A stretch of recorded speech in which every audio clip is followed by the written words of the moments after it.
Welcome to On the Town's Alaskan Adventure at 7:30 on Channel 2.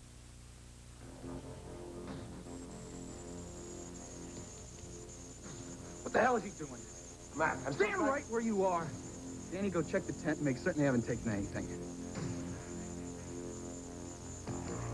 How do you know my name? I'm your father. What? Your Highness, we've come here to take... What'd you just say? Everything seems to be there. I'm Baxter McCandless. You know this guy? Matt, if you just put that gun down, I can explain everything. This is Leanne's handwriting, isn't it? I don't know. Yes, I think it is. Well, where'd it come from? Well, I think it might have fallen out of her purse. I was looking through her things when you came in. Good Lord. Sam, it's just an address. No one could connect it with you and me. Unless Leanne went to this address and saw the two of us together. How's that? Happy's a little low. Okay, now how's that? Great. Okay. Okay? Good. Great. All right. Now, what else? You smell something? This is Scotty's birthday cake. Oh, All right. You get the cake, I'll get the door. See, this is why people were meant to live together. Yeah, well, oven timers would help, too. Mom, are you early or are we running late? No, I thought I'd come over and help. Well, come on in, take off your coat. I'm sure Kelly'd be glad to see you. Kelly, Mom's here! Oh, hi. Hi, sweetie. Hi. I thought I'd come over and give you a helping hand. How are you at saving real well-done birthday cake? Well, about as good as I am saying it 3 times fast. Let me roll up my sleeves and I'll come right in and help you. Thank you. Saved. I'll be in the kitchen, okay? Oh, I brought you your mail. Oh, that's right. I've got to go to the post office to give him a change of address. Change of address. Well, sure, unless you want to keep hauling all my mail here. I live here now, you know, Mom? I just look at you and see how happy you are. I know everything is turning out all right. And I hope you believe that. I do. Can't blame me for being a little bit lonely, though. All my boys have moved out. Why, the house really seems empty with just your grandfather and me there. Well, it doesn't have to stay that way if you just talk to Dad. Thomas, not today, okay? All right. Is there anything else? Oh, gosh, I almost forgot. This arrived special delivery just as I was leaving. The Stringfellow Foundation. Is it important?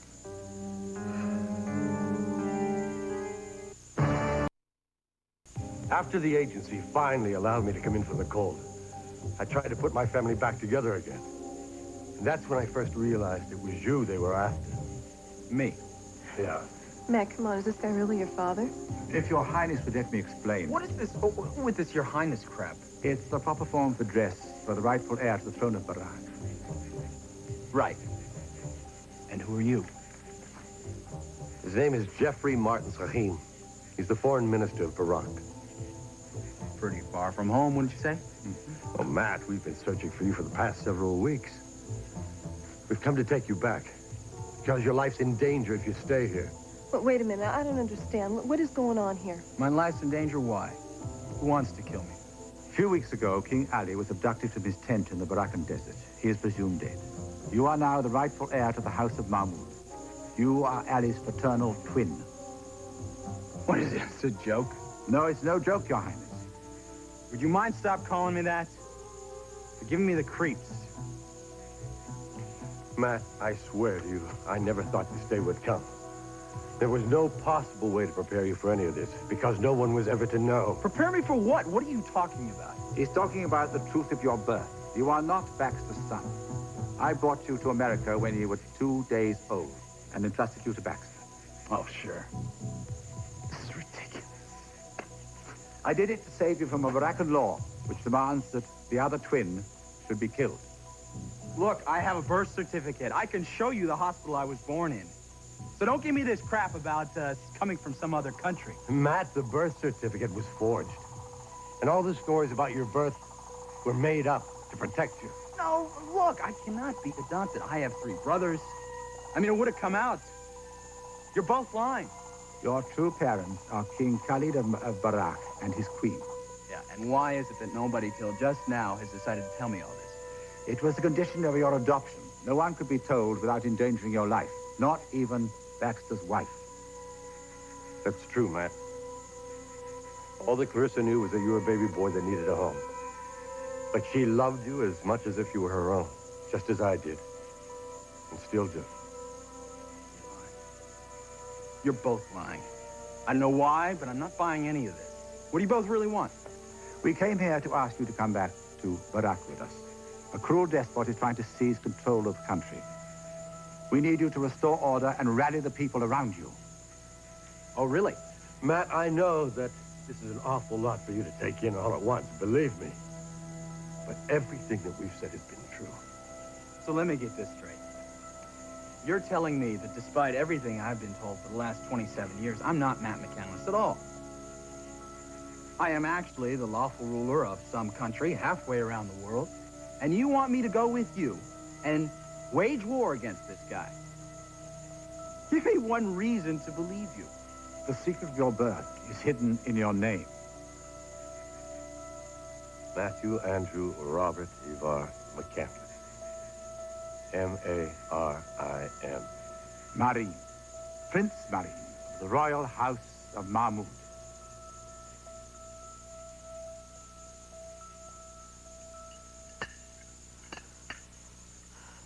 Mama, I am sorry there's so little food. I know you must be very hungry.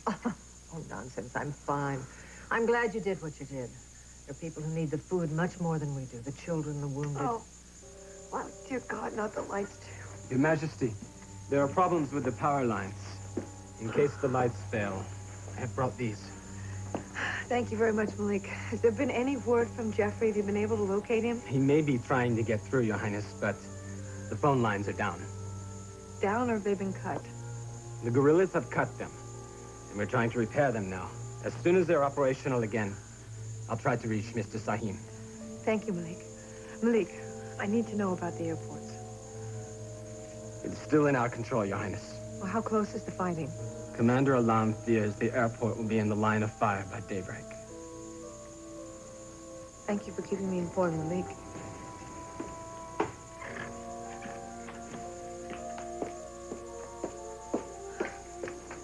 Mama?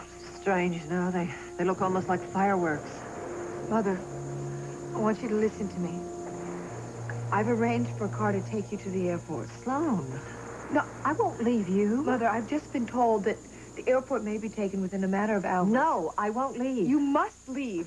This may be your last chance to get out, Mother. I won't risk your life. Look, if you won't leave, I will have you taken out forcibly. You are my life. We will get out of this thing together or not at all. Now, Sloan, when Ali returns, and only then, will I consider going home. Your Majesty, What is Dula's forces have taken the airport. Commander Alam has been killed in the battle.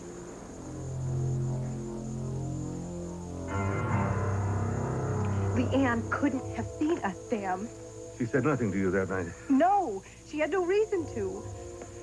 You told me before you thought she was suspicious. Did she ask you why you were there? No. Sam, why do you keep pressuring me like this? Why Because did I you have leave? to know. If Leanne said something to Geordie, She didn't. he's been very close to me. I thought it was just his... Sam, his if brief- Geordie knew anything, he would have told us. We would have known something by now. I've seen him working with the magazine. Well, you better pray for both our sakes that that's true. Sam. Kate. I don't mean to upset you, but I have to be sure.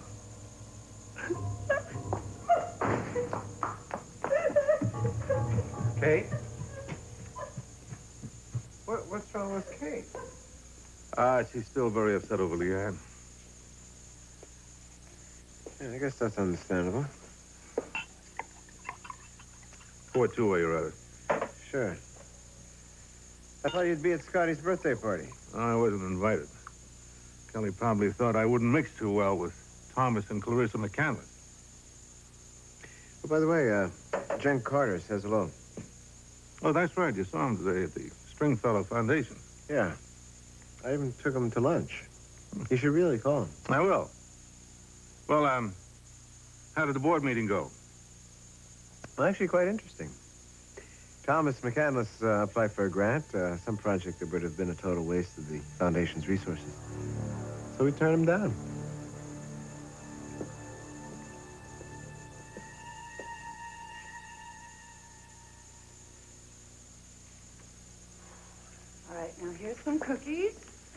some coffee brewing in the kitchen.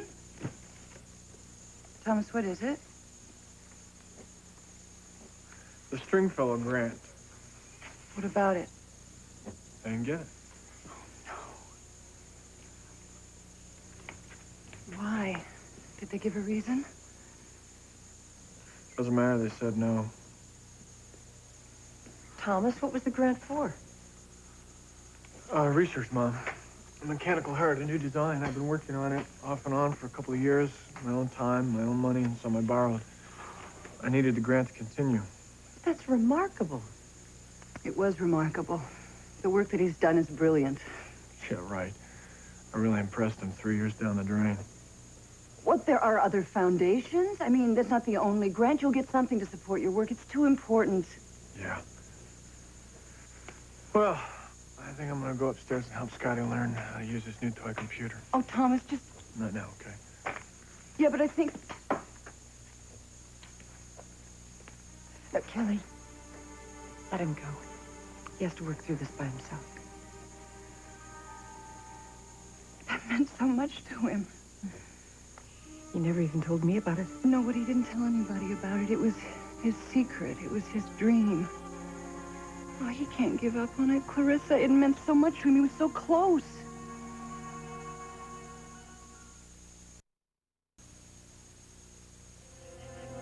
Oh, this is really amazing. First you tell me that I'm adopted, that I'm not really your son.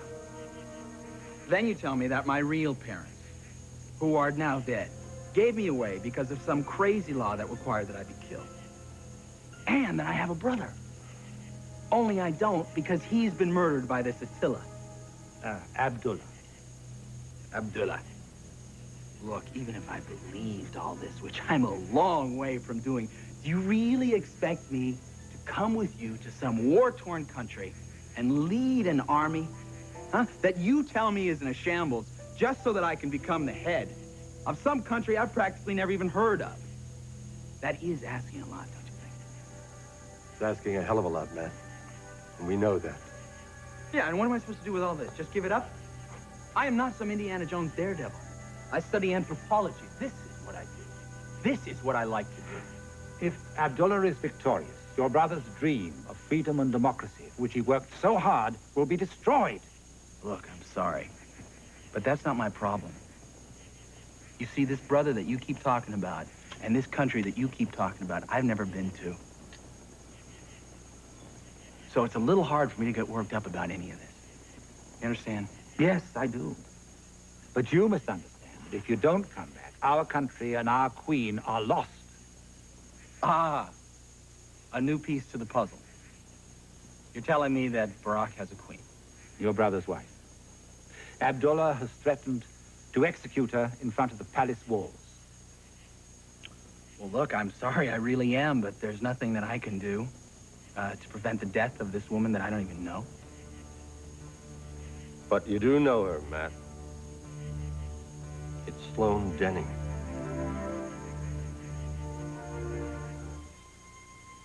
My allegiance is to you, my queen. I know that you were very close to Commander Alam. Barak has lost a valiant man and a great leader. I will do my best to live up to the example he has set. Sloane, come here. You hear that? It is Abdullah. He is close enough to the city walls to use loudspeakers. What is he saying? He is promising the people peace and food. But he's lying. I'm sure the people must realize that. In their hearts, yes. But they fear him. They have lived with Abdullah's tyranny. General, how long can we hold out? We are hoping to keep them at bay.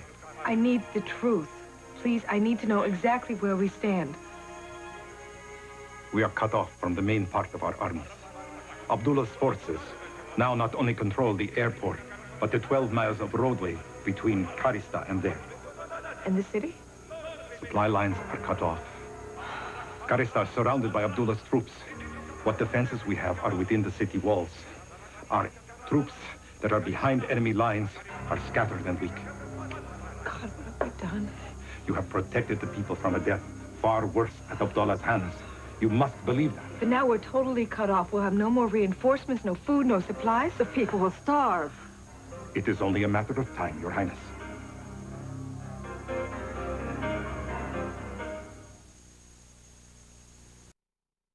So glad you came over here today. It means a lot to me. Yeah, I'm glad too.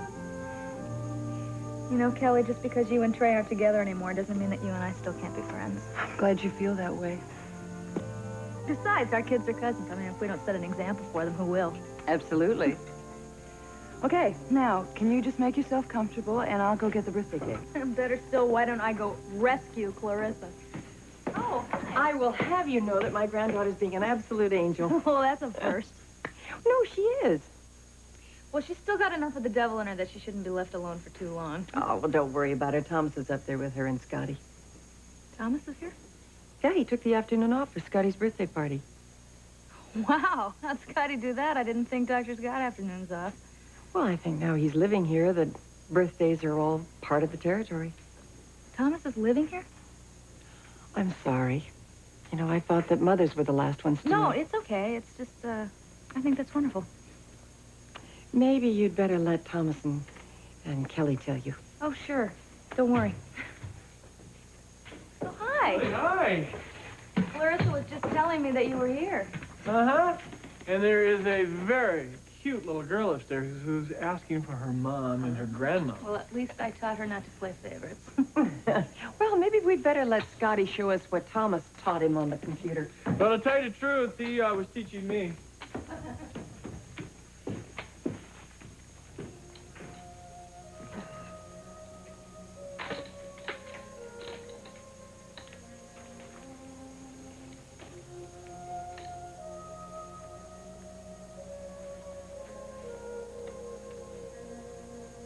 I'm so sorry.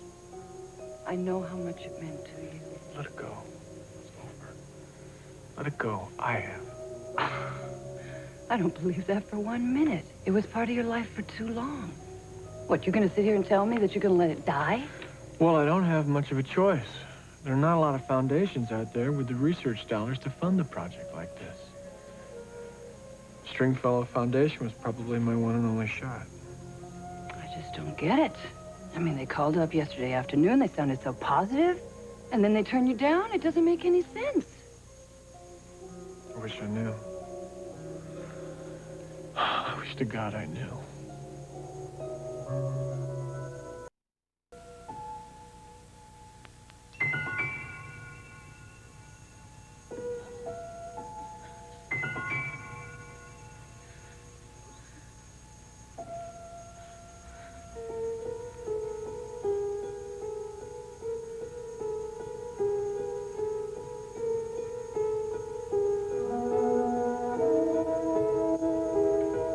Sam knows now, Katie.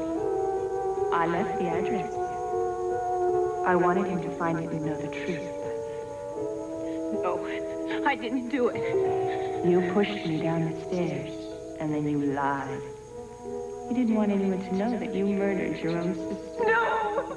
It was an accident. Leanne, I didn't mean to. I didn't push you. I didn't push you. No, it was an accident. I didn't push you, Leanne. I didn't push you. I was angry. I didn't push you.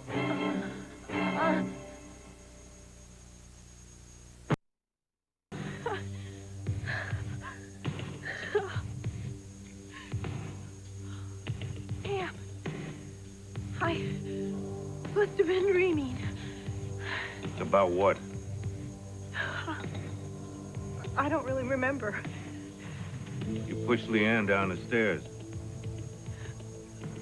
Then what you're talking about, that's crazy. You didn't mean to push Leanne. You were angry. Sam, it was just a nightmare. Haven't you ever had a nightmare before that wasn't true? Leanne did see us leaving that apartment, didn't she? And she confronted you with it. No, Sam. Leanne didn't know anything. Don't lie to me, Kate. She saw us together, didn't she? No, Sam, I am not lying to you. I'm telling you the truth. I swear it.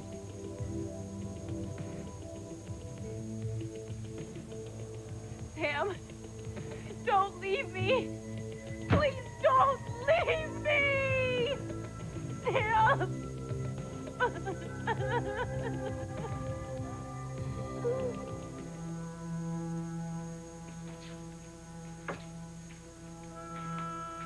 Carol, you got a minute? You're looking for my father. He's upstairs, Mr. Clegg. Actually, I want to speak with you for a minute. There's somebody I'd like you to meet. This is Cal. He's probably the finest photographer in New York City. Hello. Hi.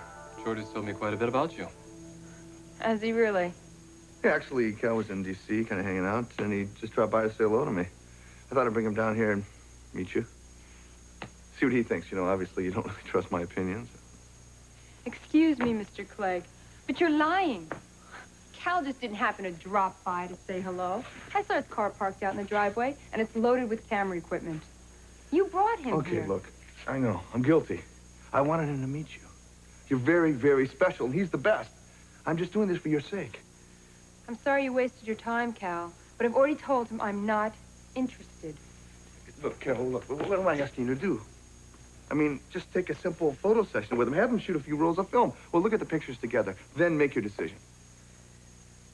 Quite obviously, I'm not getting through to you. I want to be a writer, not a model. And I'm not going to let anybody manipulate me into doing anything that I don't want to do. My father might work for you, but I don't. So why don't you just leave me the hell alone?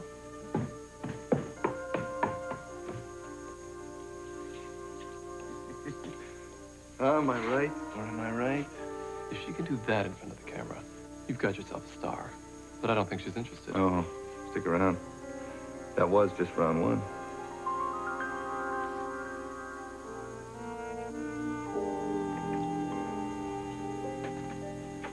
This is where they said to wait.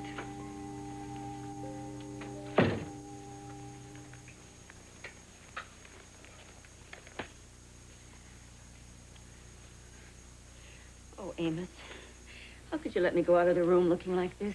What are you talking about? You look beautiful.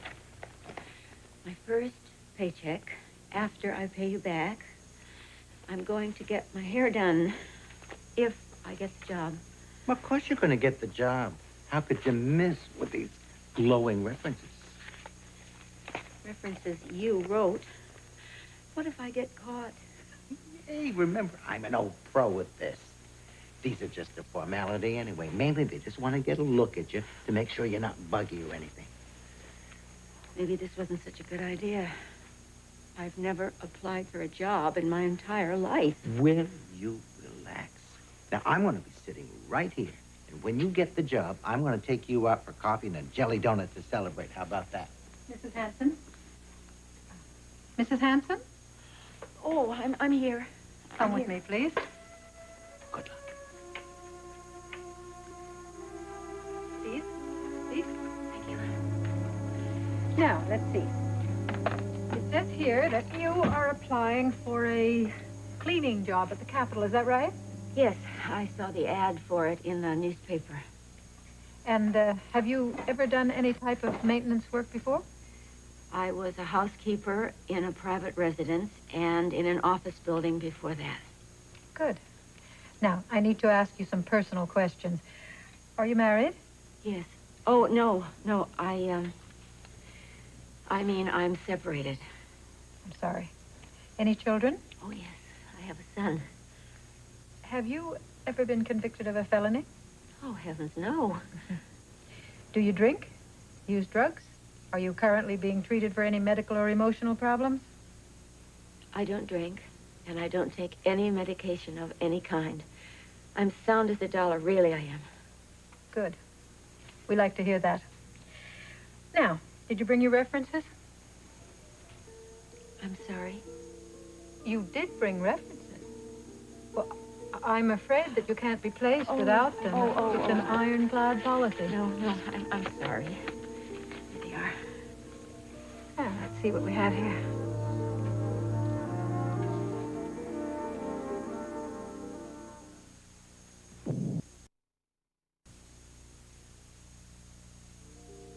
Well, all your references seem to be in order. There's just your Social Security. Oh, well, like I said, I was in just such a hurry to get here today that I left it in my other purse. And the number just flew out of my head.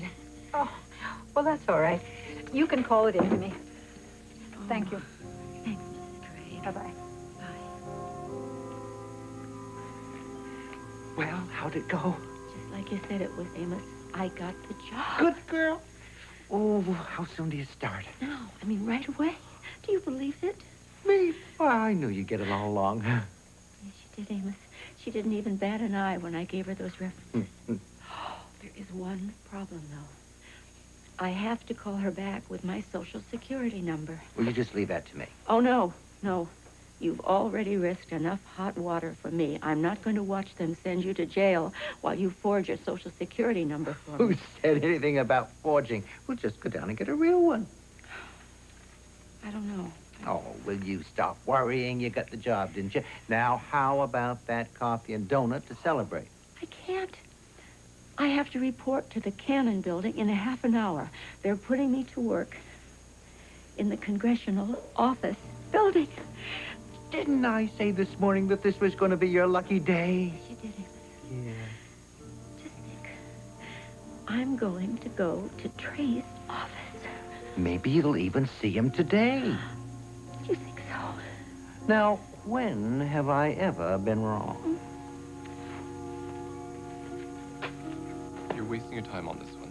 I should probably just take the next train back up to New York. Don't be ridiculous, all right? I'm not giving up yet. Now stay for lunch. I want to talk to you about a few other ideas. What good is talking gonna do? She turned you down 3 times already, and she won't listen to me. Exactly, and I think I know why.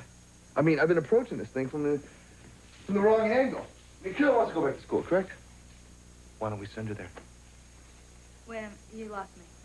It's simple. Julie, let's give her one of those Clegg Foundation scholarships, you know? Send her to the school of her choice. This way she won't have to be scraping for money to pay for a college education for the rest of her life. Great, and what are you going to be doing while she's parsing Latin and conjugating verbs? I mean, when is she going to model? Look, Cal, use a little creativity. I mean, she's not going to be modeling 24 hours a day. We can get her at nights, weekends, even summer vacations. You think it'll work? It's got to work. I mean, if it doesn't, I got to find another way. I'm not going to give up.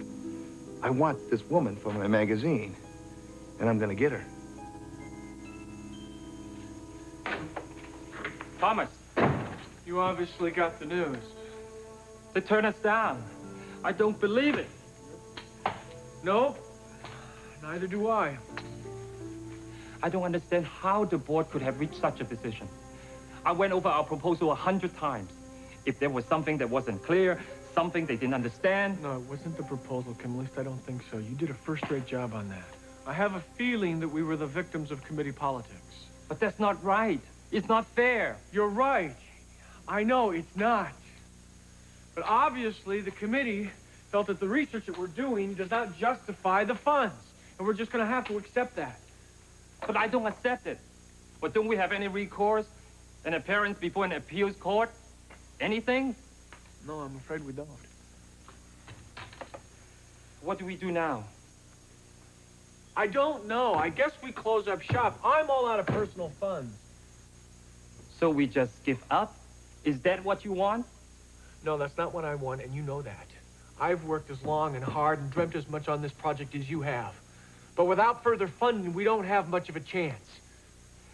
So we just give up on the thousands of people whose lives might depend on the work you're doing here today. Do you have another idea, Doctor? Thomas, we can't give up now. We are so close. The hard will work. I know it will. Yes, but without the funds to develop it, I'm afraid that all this hard is going to be is an obscure note on the bottom page of a medical journal.